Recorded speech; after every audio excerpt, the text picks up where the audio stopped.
Nova função no WhatsApp, transformar o seu nome em figurinha. Primeiro passo, entra no WhatsApp aí.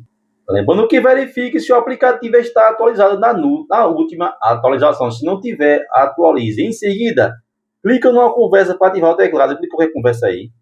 Pronto, observe que vai criar aqui algumas figurinhas. Vai criar essa imagem aqui, ó. Clica no Grift aqui, no Grift. Em seguida, clica na lupinha.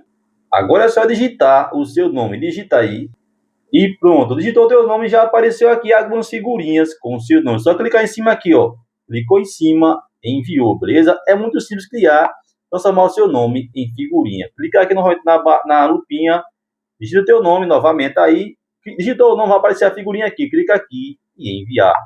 Já salva o vídeo, compartilha para geral. Se não segue, siga. Lembra que isso aqui é a dica de como transformar o seu nome em figurinha no WhatsApp na nova atualização. Pouca gente sabe desse truque.